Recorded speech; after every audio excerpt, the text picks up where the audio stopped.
आज होता क्या है, आज जवान हो जाए बेटा और माँ बाप को दौलत का लालच पड़ जाता है। उन बापों को सलाम करता हूँ जब पूरी जिंदगी बच्चों को कुरान के नाम वक्फ कर देते हैं। और क्या मिला इनके बदले में? पूरी जिंदगी बाप मजदूरी करता रहा, कुछ भी तो नहीं मिला। बेटा कुरान पढ़ता रहा, कोई सिला नहीं मिल सका। बस किस दिन के इंतजार में, काश मैं मरूंगा तो इसका कुरान काम आएगा, ये बेटा काम आएगा।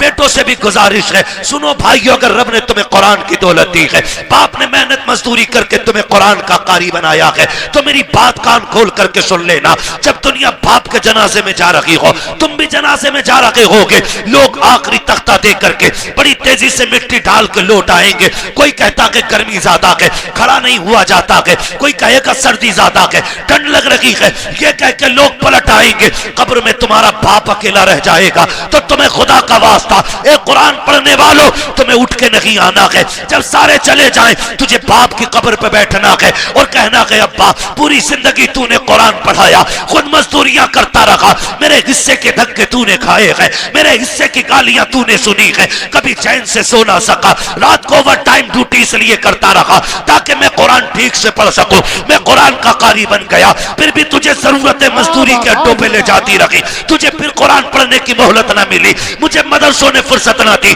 तुझे जरूरत बाजार ले गई, तू मजदूरियां करता रहा। जो कुरान तूने पढ़ाया था, एक बार बैठ के पूरा कुरान ना सुन सका। अपने बाप की कब्र पे बैठना और कहना अब्बा आज तू भी फुर्सत से है, मैं भी फुर्सत से हूं। जब दुनिया बिरयानी के लिए लड़ रही हो, तुम अपने बाप की कब्र पे बैठ जाना, अलहम्द के अलिफ से लेके वन्नास की सीन तक पूरा कुरान पढ़ के उठना।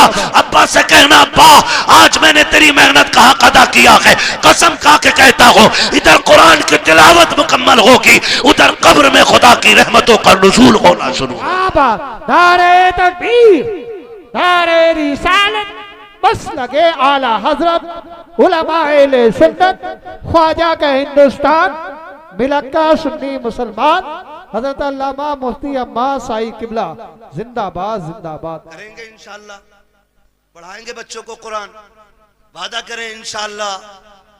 कितना है मैं कुरान, लोग समझते नहीं, लोग समझते नहीं है। मैं अभी 10 मिनट और हैं, कहें तो मैं थोड़ी कड़वी बात और कह दूं। पहले वादा करो इंशाअल्लाह कुरान से प्यार करेंगे, बच्चों को पढ़ाएंगे इंशाअल्लाह। अगर हम पढ़ने और पढ़ाने के लायक नहीं तो पढ़ने वालों की इज्जत करेंगे इंशाअल्लाह, करेंगे इंशाअल्लाह। कुरान कितना अहम है, बस चंद बातें और सुन, 11:15 हो गए। हाँ, तवज्जो करें। उम्र, हर जिंदगी की, हर शख्स की जिंदगी के 3 मरहले, अगर अल्लाह लंबी उम्र दे तो।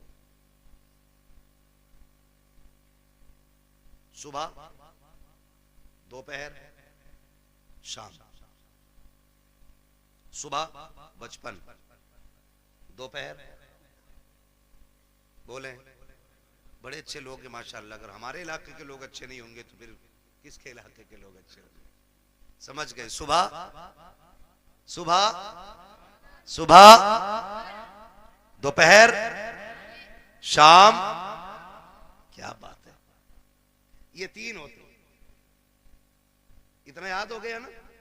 सुबह बचपन होता है, दोपहर जवानी होती है और शाम बुढ़ापा होता है। सुबह के बाद उम्मीद होती है दोपहर आएगा, दोपहर के बाद उम्मीद होती है शाम आएगी, लेकिन शाम के बाद उजाले का फिर कोई पहर नहीं होता, फिर आगे रात ही रात है। फिर जो सूरज निकलेगा एक नई जिंदगी का आगाज होगा, नया दिन यानी कि नई नस्ल, फिर वो एक नई नस्ल का आगाज होगा। आप जानते हो बचपन इतना खूबसूरत होता है कि कब गुजर गया पता ही नहीं चलता, और लोग आखिरी सांस तक कहते हैं काश बचपन फिर से लौट आता। बचपन इसलिए भी खूबसूरत होता है क्योंकि जिम्मेदार बाप होता है। यही क्लियर है ना? गलत तो नहीं बोला ना मैंने? बचपन इसलिए खूबसूरत होता है क्योंकि सर पे हाथ रखने वाला बाप होता है। इसलिए खूबसूरत होता है कि बचपन हम बाप की मर्जी से जीते। जवानी खूबसूरत होती भी है और ना भी होती है। जवानी उन बच्चों की खूबसूरत होती है जिनकी जवानी भी माँ बाप की मर्जी से गुजरती है। ठीक है जी? जवानी उन बच्चों की अच्छी होती है जिनकी जवानी माँ बाप की मर्जी से गुजरती है, और बुढ़ापा दुनिया कहती है बुढ़ापा बुढ़ापा। वजह जानते हो? वजह सिर्फ इतनी है कि बचपन में बहुत दोस्त होते, बचपन में बहुत दोस्त होते। मेरे हुजूर फरमाया करते थे मुझे बच्चों के 5 खेल बड़े पसंद है, 5 काम बच्चों के पसंद है। इंशाअल्लाह कभी वक्त होगा ना और जिंदगी फिर लेके आएगी ना, तो इन 5 कामों पे बच्चे की गुफ्तगू फिर होगी, क्योंकि बात बड़ी लंबी है वो भी। बस जो मैं कहना चाह रहा हूं ना चाचा, फिर वो रह जाएगा अधूरा मसला, है ना। बस मेरी बात पूरी हो जाए, अल्लाह करे इस बीच में। तो बचपन में ना बहुत सारे यार मिल जाते हैं, हमजोली बच्चे इतने इतने आजाद होते हैं। अम्मी कहती है ला बेटे जल्दी जा, चाय खोल गई है, पत्ती नहीं है, जल्दी लेके आ। गया सुबह चाय की पत्ती लेने, दोपहर के टाइम लौट रहे हैं। ये बचपन है, और इसी को बचपन कहते हैं। ये आजाद जिंदगी है, पके ना पके चाय, हम तो तमाशा देखेंगे। बच्चे गए, कोई आ गया डुगडुगी वाला, वहीं लग गए। अब अम्मा परेशान है, चाय दोपहर तक पकती रही। ये है ना, ये आजादी होती है बचपन की। और बचपन के यार बड़े सच्चे होते हैं। अभी लड़ेंगे, कल किसी पंचायत के बगैर फिर एक हो जाएंगे। ना कोई मुकदमा, ना कोई बहस, ना कोई पंच, ना कोई पंचायत। आज लड़के गए थे, सुबह फिर गले मिल जाते हैं। इतना आजाद बचपन। और जवानी, जवानी में जिसके पास पैसा है उसके 1000 यार है। बस समझ गए ना, 2 चीजें, वक्त और पैसा। जिसके पास है ना उसके 1000 यार मिलेंगे। यानी यार उन्हीं के ज्यादा मिलेंगे जो बर्बाद हैं खुद भी और दूसरों को भी बर्बाद करेंगे। ये दूसरे लफ्ज मैंने बोले। भाई जिसके पास फालतू वक्त है, कोई काम नहीं है, तो वो दूसरों को भी ठलुआ बना के बैठाएगा। जो बंदा 4 पैसे कमाता, कहीं काम से लगता, बच्चों को हलाल रोजी खिलाता, दुकान बंद, वो भी बैठा उसके साथ। और बातें चौक में बैठेंगे, कह रहे किसकी बन रही है अब के, उसकी इतनी सीटें निकल रही हैं। नहीं अब के उसकी बनवा रहे हैं हम। जिससे अपना घर नहीं चलता वो मुल्क चलाने की बात करता है। सही कह रहा हूं, ये फालतू की बातें नहीं है। तो और क्या, ठलुए लोग, चाय बिगाड़ने वाले लोग चौक में बैठ के अपना भी वक्त बर्बाद करते हो, दूसरों का। खैर इधर नहीं जाना है, बस इतना बताना चाहता हूं, जवानी में भी 1000 यार हो जाते हैं। एक सबसे तन्हा उम्र आती है बुढ़ापे की उम्र, जिसमें गैर तो गैर अपने भी साथ नहीं निभाते, अपने भी साथ नहीं निभाते। सगा बाप बैठा है, सगा बाप, बेटा सुबह उठा, ड्रेस पहनी, मोबाइल हाथ में लिया, कुनमुना किया और निकल लिया। बाप मुंह देखता रह गया, रात सांस उखड़ रही थी, सुबह बेटे से दवा मंगानी थी, इसने तो मुंह तक नहीं छुआ, ये तक नहीं पूछा रात कैसी गुजरी, चला गया। फिर बाप सोचता शाम को आएगा बेटा, फिर बातें करूंगा। फिर शाम को बेटा आया तो मूड खराब था, माथे पे लकीरें थी, गुस्से में गुस्सा, जल्दी करो, जूता लाओ, पानी लाओ, ये लाओ, वो लाओ। बाप फिर डर गया, लगता है बाहर किसी ने टेंशन दे दी है। बाप फिर ठहर गया, उसने फिर मन की बात न कही। इसी हाल में महीने बीत जाते हैं, 2 बातें बाप बेटे से नहीं कह पाता। तुमसे हाथ जोड़ के गुजारिश करता हूं, तुम बच्चों को वक्त दो, हक है उनका, बीवी को वक्त दो, हक है उनका। रोज 10-5 मिनट माँ बाप को दे लिया करो। तुमसे वो कुछ नहीं मांगते बदले में, सिर्फ रोज शाम में बैठ के ये पूछ लो, अब्बा बता आज खाना खाया था? वो कहे खाया था। पूछ क्या खाया, अच्छा लगा कि नहीं लगा। ये पूरी जिंदगी हमसे कहते रहे, बेटे बता तुझे क्या पसंद है? बाप की मर्जी मछली की थी, हमने कहा नहीं आज हमें तो बिरयानी खानी है। बाप ने अपना फैसला कैंसिल किया कि बेटे की पसंद की बिरयानी बनाई जाए। बाप चाहता था बिरयानी बने, हमने कहा कोरमा खाना है। बाप ने अपनी पसंद कुर्बान की, कहा बेटे के लिए कोरमा बनाओ। आज जब बाप बूढ़ा होकर के बैठ गया है, बेटा क्यों नहीं पूछता है अब्बा बता तेरी पसंद क्या है? आज वो बनेगा जो तू चाहेगा, आज वो बनेगा जो तू कहेगा, आज वो बनेगा जो तेरी पसंद होगी। कसम खा के कहता हूं, खाने ऐसे बनवाया करो, तुम्हारा मालिक इतनी दौलत नहीं देगा जितना तुम्हारा खुदा इन जुमलों से तुम्हें बरकतें अता। वाह बाबा, सुभान अल्लाह, सुभान अल्लाह, जिंदाबाद जिंदाबाद। बीवी बच्चों की मर्जी से रोज खाना बनता है, हफ्ते में 1 दिन बाप की मर्जी से बना। एक दिन बूढ़ी माँ को कहो, अम्मा घर की मलिका तू ही है ना, आज खाना तेरी मर्जी से बनेगा, बता क्या चाहिए, बता क्या चाहिए, बस इतना पूछना माँ बाप से। और क्या तुम्हारे गुर्दे फेफड़े मांग रहे वो? बताओ, तुम्हारा दिल मांग रहे वो? ये इतने गनी लोग होते हैं यार, अपना दिल दे के औलाद का दिल बचाने की कोशिश करते हैं। मैं नहीं जानता वो बात सही थी कि गलत थी, लेकिन इतना मैंने मोतबर लोगों को भी वो बयान करते सुना कि किसी लड़की ने अपने महबूब से कहा मुझे तेरी माँ का दिल चाहिए, और उसने जाके माँ का दिल निकाल लिया, लेके गया महबूबा के पास, कहा ले तूने दिल मांगा था, ले आया हूं। उसने ठुकरा दिया ये कह करके जब तू माँ का ना हो सका तो मेरा क्या होगा, मेरा क्या होगा। अल्लाह अकबर। जब इतना सुना गिरा, खड़े से गिर गया, खड़े से गिरा, माँ के दिल से आवाज आई मेरे लाल चोट तो नहीं लग गई, ये तो जान दे के भी तुम्हें बचाना चाहते हैं। तुमसे किसने कह दिया तुम्हारा दिल मांग रहे हैं, तुमसे किसने कह दिया ये फेफड़े गुर्दे मांगेंगे। सिर्फ 3 मिनट जिंदगी के दे दो इन्हें, 10 मिनट दे दो इन्हें, इनके पास बैठ जाया करो, इनसे बात कर लिया करो, बात कर लिया करो। नहीं जानते हम लोग, हम नहीं जानते। मैं डॉक्टर साहब बैठे हुए, डॉक्टर इसराइल साहब, पूरी जिम्मेदारी के साथ कह रहा हूँ, कसम खुदा की, कभी कभी बड़ी बड़ी ताकतवर बोतलें वो काम नहीं करती हैं जो बेटे के 2 मीठे बोल बाप को ताकत दे जाया करते हैं। बैठा करो इनके पास, इन्हें वक्त दिया करो। आज ये बूढ़े हो गए, आज ये चाहते कोई हमसे 2 बातें कर ले।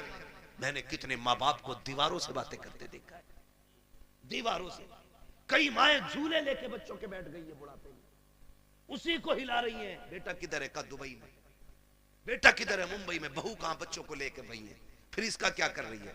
कहीं से देखती हूं बचपन याद आता है, बेटे से बात करने को जी चाहता, झूला हिला के इससे बात करती हूं। ये दिन देखने थे माँ बाप को जिन्होंने जिंदगी हमारे नाम कर दी। आज उनके लिए हमारे पास 5 मिनट का वक्त नहीं है। क्या करोगे ऐसी दौलत का यार? अगर माँ बाप को खो के दौलत मिल भी गई तो कोड़ियों की नहीं है दौलत। इसलिए दौलत तो कभी भी हासिल की जा सकती है, माँ बाप दोबारा नहीं मिल सकते। आज हैं तो कदर कर लो, कल नहीं होंगे तो रोओगे, फिर मांगोगे, चीखोगे, कब्रिस्तान जाओगे, मिट्टी के सिवा तुम्हें कुछ नजर नहीं आएगा। वहां वही मिट्टी जिसे तुम डाल के आए थे, वहां कुछ नहीं मिलेगा तुम्हें। आज है, इज्जत करो इनकी, ना वक्त दिया करो। झूलों से माएं बातें करती है बेटों की। ये दिन दे दी औलाद ने, बीवी के पल्लू में ऐसा खुशबू में डूब गया जाकर के कि मां की आहें याद नहीं रही। वो बूढ़ा बाप जो रातों रात जाग के हमें सुलाता था, आज उसके लिए हमारे पास 5 मिनट नहीं। वो पानी मांगता है, पानी देने तैयार नहीं। कई अमीर कहते जी मैंने तो नौकर लगा दिया। नौकर उतनी खिदमत कर लेगा जितनी तू कर लेगा। ओ भाई, नौकर के मुंह धुलाने में और बेटे के मुंह धुलाने में जमीन और आसमान का फर्क होता है। तुमने कहावत नहीं सुनी? अपना मारे छांव में डाले, पराया मारे धूप में डाले। अपने तो जख्म भी फूंक फूंक के साफ करते, और परायों पे क्या फर्क पड़ता है, वो तेजाब छिड़के या नमक। कभी ये ना करना, माँ बाप की खिदमत के लिए कभी नौकर ना रखना। अगर कुछ चाहता है ना तो उनकी खिदमत में खुद नौकर बन के रुक जाना, खुद नौकर बन के लग जाओ। इसलिए कि इनकी नौकरी तुम्हें दुनिया में भी आला मकाम देगी और आखिरत में भी आला मकाम देगी। इसलिए कि ये माँ बाप की नौकरी है, माँ बाप की नौकरी है। ऑफिस के आगे हाथ बांध के इसलिए खड़े रहते हो, मालिक के आगे इसलिए ऊंची आवाज में नहीं बोलते हो कि बोनस कट जाएगा। मालिक की पहली घंटी पे इसलिए दौड़ आते हो कि ड्यूटी छूट जाएगी। माँ बाप की पहली आवाज पे क्यों नहीं आते हो? इनकी आवाज पे पहले दौड़ के आ जाया करो, वरना जन्नत हाथ से चली जाएगी, जन्नत चली जाएगी। अगर वो 2 टुकड़े देता है ना तो ये जन्नत के मालिक बने बैठे। जन्नत लेनी है तो इनके इशारों पे कूदना पड़ेगा, इनके इशारों पे बोलना पड़ेगा। आज बूढ़े माँ बाप के लिए वक्त नहीं, इन्हें वक्त दिया करो। बड़ी कीमती दौलत है ये अल्लाह की। ये बिस्तर पे भी पड़े ना तो बड़े काम के। कह रहा दुआ कर दो मिट्टी प्यारी अल्लाह को हो जाए अब्बा की। कहा क्यों? अब तो कहा बिस्तर पे ही पेशाब पखाना कर रहे हैं। मैंने कहा ये तेरी खुशनसीबी है कि बाप की खिदमत का मौका मिला है। तू नहीं जानता है, इनकी गंदगियां तू उठाएगा, अल्लाह तुझको बुलंदियों के ताज अता फरमाता चला जाएगा। नहीं समझते लोग इन चीजों को, नहीं समझते। बड़े खुशनसीब है जो माँ बाप की खिदमत करते हैं, उनकी खिदमत करके ना बड़े बन जाते हैं। इन्हें वक्त दिया करो। मैं आपसे कहना चाहता हूं, सबसे मुश्किल दौर बुढ़ापे का आता है। कौन सा दौर आता है? समझ रहे हैं ना मेरे बच्चे सारे? नौजवान भाई भी समझ रहे हैं ना, सबसे मुश्किल वक्त बुढ़ापे का आता। जी ये बच्चे बैठे हैं छोटे छोटे, ईद से पहले देखना बाप लेके जाए या माँ मार्केट लेके जाए, ले जाके ना ये नहीं कहते ये वाला पैक कर दो, माँ बैठा लेती है बेटे को ऊपर, खुद बैठती है नीचे और जूते 10 तरह के निकलवाती है, वो अपने हाथ से निकालती है, पहनाती है, निकालती है, पहनाती है, बार बार कहती नहीं नहीं मेरे बेटे के पैर में अच्छा नहीं लग रहा है, मेरे बेटे के पैर में अच्छा नहीं लग रहा है। मैं बेटों से पूछना चाहता हूँ, जब हम इतने बड़े थे वो अपने हाथ से हमें जूते पहनाते थे, आज एक बार हम उन्हें दुकान में लेके गए, अब्बा बैठो तुम्हारे पैर में जूते डाल के मैं देखूंगा, अम्मा बैठ आज मैं देखूं तेरे पैर में कौन सा जूता अच्छा लगेगा। कभी लेके गए माँ बाप को? और लेके जाया करो, ईद का टाइम आए ना माँ बाप को लेके जाओ, कहना आज तक तुमने हमारी पसंद का पहनाया गया, अब हम तुम्हें तुम्हारी पसंद का पहनाने के लिए आए, लेके जाया करो। हम इन्हें वक्त नहीं दे पाते, हमारे पास वक्त ही नहीं है। सबसे मुश्किल वक्त बुढ़ापे का आता है। अब सुने जिन पे बुढ़ापा आना है ये आ गया, जब दुनिया छोड़ जाएगी ना और कोई मुंह नहीं लगाएगा, कोई बात करने वाला भी नहीं होगा, कोई ये पूछने वाला नहीं होगा तेरे मुंह में दांत कितने, फिर पलटोगे मस्जिद की तरफ, फिर लौटोगे मस्जिद की तरफ। अल्लाह कहेगा सुन तुझे कोई मुंह नहीं लगा रहा ना, आ मेरे घर आ जा, तुझसे कोई बात नहीं करता ना, मैं करूंगा तुझसे बात। अपना दर्द मुझे सुना जब तुम मस्जिद में आते हो, सुनो कुरान बड़ा जरूरी है। कहता है अगर तुझे अपना हाल सुनाना है नमाज की नियत बांध ले, तू कहता जा मैं सुनता जाऊंगा, और अगर तुझे मेरी बातें सुननी है फिर कुरान लेके बैठ जा, कुरान पढ़ता जा, कुरान की आयतों में तुझे मेरी बातों का मजा आता जाए। वाह वाह वाह, सुभान अल्लाह जिंदाबाद। जब तुम्हें कोई मुंह नहीं लगाता है फिर रब का कुरान तुम्हें सीने से लगाएगा, जब कोई साथ नहीं देता है ना फिर कुरान लेके हम बैठते। इसलिए खुदारा इतने जाहिल न रह जाना कि बुढ़ापे में भी कुरान साथी न बन सके, कम से कम इतना कुरान जरूर सीख लेना कि बुढ़ापे में जाके दुनिया साथ छोड़ दे तो रब का कुरान हमारे साथ हो। पढ़ेंगे इंशाल्लाह, वादा करते हैं इंशाल्लाह, पढ़ाई करेंगे इंशाल्लाह, कुरान सीखें। अगर हमने कुरान नहीं सीखा तो कुछ भी नहीं सीखा है। बड़ी बात है बेटे को हाफिज कुरान बनाना, अपने बच्चों को हाफिज कुरान बनाओ। तुमने भी देखा होगा, हमने भी देखा, मौतें होती हैं, लोग बड़े बड़े पैसे वाले तड़प तड़प के मर रहे हैं। क्यों? क्योंकि आज कोई आसानी से रूह निकलवाने वाला नहीं। निकले कैसे सारे लोग जानते हैं। हॉस्पिटल की कंडीशन, आखिरी सांसें होती हैं, ले जाके अब्बा हॉस्पिटल में रख दिया, काय में वेंटिलेटर पे, अब्बा ऑक्सीजन लगी पड़ी है, जो चादर बिछी है वो भी नापाक है, उन्होंने हमारे कपड़े उतार के अपने ग्रीन कपड़े पहना दिए वो भी नापाक है, जितने नर्स और वहाँ पे डॉक्टर आ रहे हैं उन्हें भी पाकी नापाकी की तमीज़ नहीं है। मुश्किल से रूहें निकल रही हैं, मुश्किल से, बिस्तर नापाक, जगह नापाक, लोग नापाक, रहमत के फरिश्ते आने तैयार नहीं, इधर तड़प तड़प के बंदा मर रहा है, ऑक्सीजन लगी है, रिश्तेदार जो है फलों पे फल लाने पे लगे पड़े, कोई जूस ला रहा है, कोई फल ला रहा है, सेब ला रहे, केले ला रहे, मैं वो जो ऑक्सीजन में पड़ा शीशे से झांक रहा है वो हाथ नहीं उठ पा रहे हैं आज उसके, आज अल्लाह की पकड़ में आ गया है वो। अब तक अकड़ में रहता था, हमने कहा था हमसे चंदा ना मांगना, ये तमाशे कर रखे हैं, ये तुमने मदरसों के नाम पे ठगी का जाल फैला रखा है, मौलवी होते ही हराम खाने वाले हैं। आज एक एक जुमले का बदला लिया जा रहा है, बड़ा तड़प रहा है, रूह निकलने का नाम नहीं ले रही है। सारे रिश्तेदार कोई फल कोई जूस लेकर के आ रहा है, इसकी आंखों से आंसू बह रहे हैं, आखिर ये रो क्यों रहा है? सारी फैसिलिटी मौजूद है, सांस भी मशीनों के जरिए आ रही है, रिश्तेदार भी सामने है, वो कहता मैं इसलिए रो रहा हूँ, इसलिए रो रहा हूँ, ये जो जूस लेके आ रहे हैं आज मुझे इसकी जरूरत नहीं है, ये जो फल लेके आ रहे हैं ये तो बंद कर दिया गया है। चाहता क्या है? वो ऑक्सीजन पे सामने वेंटिलेटर पे लेटा बंदा कहता है अगर ला सकते हो तो यासीन का पढ़ा हुआ पानी ला दो, सूरह रहमान की तिलावत का पानी ला दो। करेगा क्या? काम में जीना नहीं चाहता, अब कुरान की तिलावत के सदक़े में इज्जत से मरना चाहता। जिनके अपने बेटे कुरान के कारी होते हैं वो कभी बेबसी की मौत नहीं मरते, वो कभी मुफलिसी की मौत नहीं मरते, वो जब मरते तो इस शान से जाते हैं, इधर तिलावत होती है उधर रूह जन्नत की तरफ निकल के जाती है। एहसान है इन उलमा का कि ये हमारे बच्चों को पढ़ा रहे और हमें दीन दे रहे हैं। मैं तो दावे के साथ कहता हूं इस बात को, हमारे यहाँ हाफिज बन जाए तो बंदा 1000 रुपए देख कहता मैंने बहुत दे दिए इमाम मौलाना को। 1000 रुपए एक जोड़ा उनकी बहू को दिया था, एक जोड़ा उन्हें दिया था। सुन भाई, कान खोल के सुन, और मैल हो तो साफ कर ले। 1000 नहीं, 10 लाख नहीं, 50 लाख नहीं, ये जो खाल है ना तेरे बदन की, अगर ये उतार के ना इसका जूता बना के अपने बेटे के उस्ताद को भी पहनाए ना तो तब भी उस एहसान का बदला पूरा नहीं होगा जो तेरे बेटे को इन्होंने हाफिज कुरान बना के तुझ पे एहसान कर दिया है। ये इतनी बड़ी दौलत है, इतनी बड़ी दौलत है। यूं ही कोई कुरान नहीं पढ़ जाता, मेहनतें लगती हैं, रत जगह लगते हैं इसमें, आधी आधी रात से उठ के कुरान पढ़ना और पढ़ाना पड़ता है।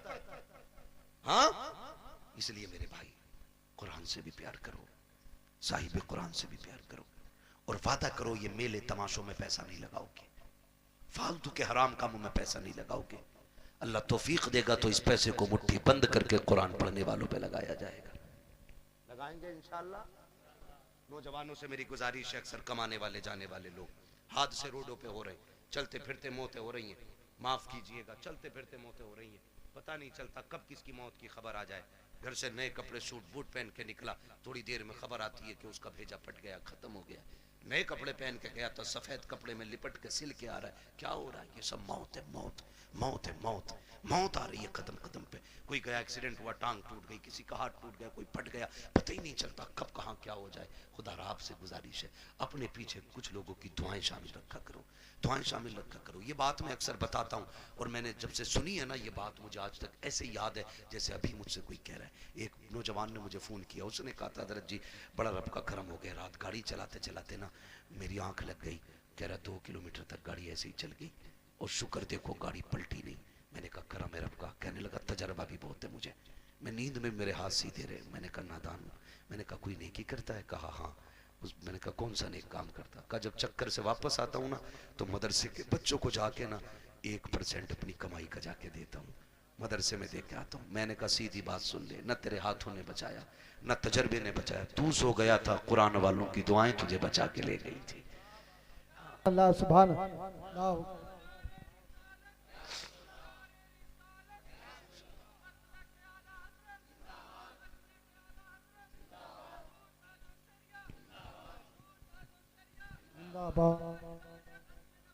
जिंदाबाद।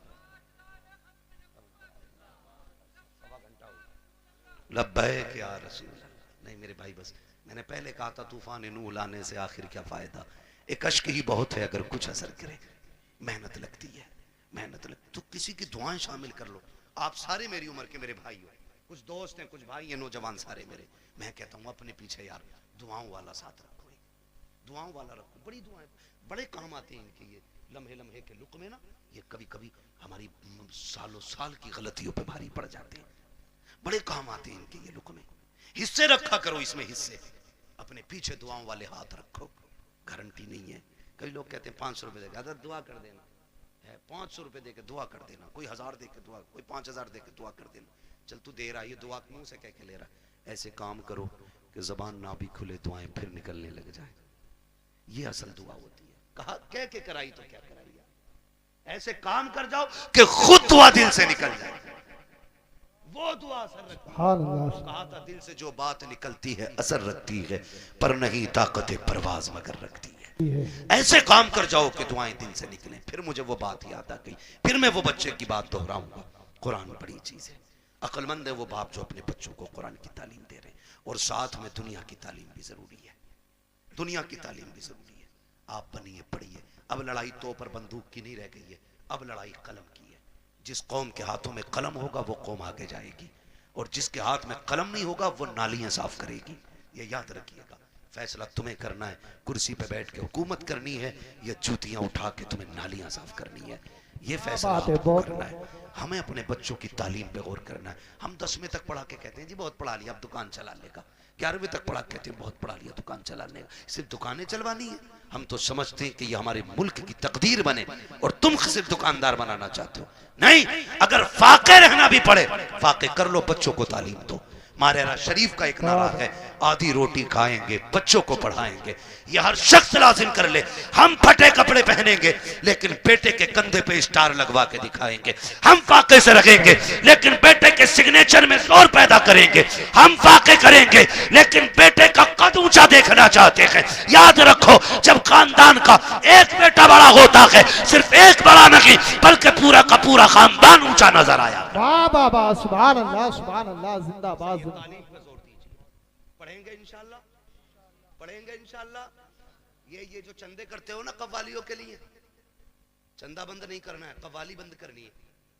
उस चंदे को उठा करके ना अपनी कौम की बच्चियों के लिए बेहतर इंग्लिश मीडियम स्कूल बनाओ, और ऐसा होना चाहिए जिसमें पढ़ने वाली भी बेटी हो और पढ़ाने वाली भी बेटी हो।